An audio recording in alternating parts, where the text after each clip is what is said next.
Hi hello నమస్తే, welcome to Andhra chronicles, the new age Telugu news channel.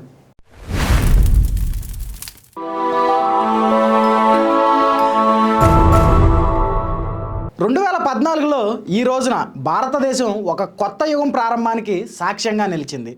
నిర్ణయాత్మకత పాలన, దార్శనిక సంస్కరణలు మరియు ప్రజా కేంద్రీకృత అభివృద్ధి ద్వారా నిర్వచించబడింది. ప్రధానమంత్రి మోడీ నాయకత్వంలో విధాన పక్షపాతం నుండి పనితీరు ఆధారిత రాజకీయాలకు ప్రయాణం భారతదేశ విధిని పునర్నిర్ణయించింది. 11 సంవత్సరాల మోడీ ప్రభుత్వంలో భారతదేశం ఏం సాధించింది? IFM కథనాల ప్రకారం భారతదేశం జపాన్ను అధిగమించి 4వ అతిపెద్ద ఆర్థిక వ్యవస్థగా అవతరించింది.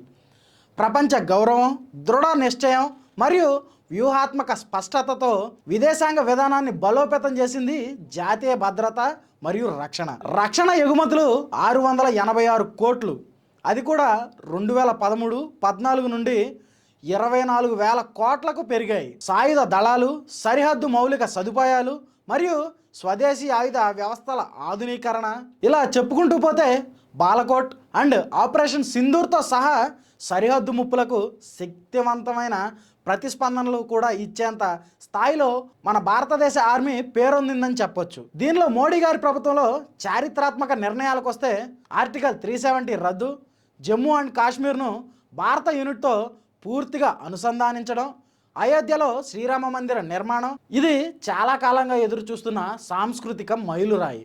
ఇక సామాజిక అభ్యున్నత విషయానికి వస్తే 25 కోట్ల మందిని బహుముఖ పేదరికం నుండి బయటకు తీసుకువచ్చారు. ఆయుష్మాన్ భారత్ 55 కోట్లకు పైగా లబ్ధిదారులకు 5 లక్షల రూపాయల ఆరోగ్య రక్షణ బీమాను కల్పించింది. ప్రధానమంత్రి ఆవాస్ యోజన కింద 10 కోట్లకు పైగా ఇళ్ళు నిర్మించబడ్డాయి. అట్టడుగు స్థాయిలో జీవితాలను మార్చారు ప్రధాని మోడీ గారు.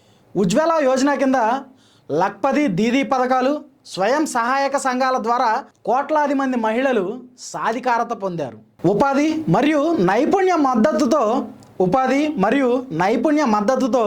17 కోట్లకు పైగా ప్రజలు సాధికారత పొందారు. ముద్రా యోజన 25 లక్షల కోట్లకు పైగా రుణాలతో యువత మరియు చిన్న వ్యవస్థాపకులకు అవకాశం కల్పించింది. ఇక ఆర్థిక చేరిక గురించి వస్తే 50 కోట్లకు పైగా జన్ధన్ ఖాతాలను తెరిచింది.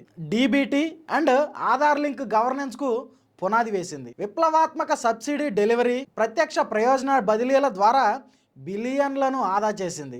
మౌలిక సదుపాయాల వృద్ధిని కూడా చేసింది. ఇక ట్రాన్స్పోర్ట్ విషయానికి వస్తే రోడ్లు, రైల్వేలు, మెట్రో, విమానాశ్రయాలు మరియు జలమార్గాల రికార్డు విస్తరణ, ఇలాంటివి ఎన్నో. ప్రధానమంత్రి గతిశక్తి మరియు లాజిస్టిక్స్ విధానం సమగ్ర అభివృద్ధికి శ్రీకారం చుట్టాయి. ఇక డిజిటల్ భారత్ విషయానికి వస్తే డిజిటల్ ఇండియా 90 కోట్లకు పైగా ఇంటర్నెట్ వినియోగదారులకు మరియు 11 బిలియన్లకు పైగా నెలవారీ UPI లావాదేవీలకు దారితీసింది. ఇది కేవలం మోడీ గారి వల్లే సాధ్యమైంది. ఇంకా LED, solar and EV push స్థిరత్వం మరియు ఇంధన భద్రత వైపు ప్రధాన పురోగతిని గుర్తించింది. ఈ దశాబ్దం కేవలం ముఖ్యాంశాల గురించి కాదు, ఇది పాలన, డెలివరీ మరియు జవాబుదారీతనం, చారిత్రాత్మక మార్పు గురించి కూడా అని చెప్పుకోవచ్చు.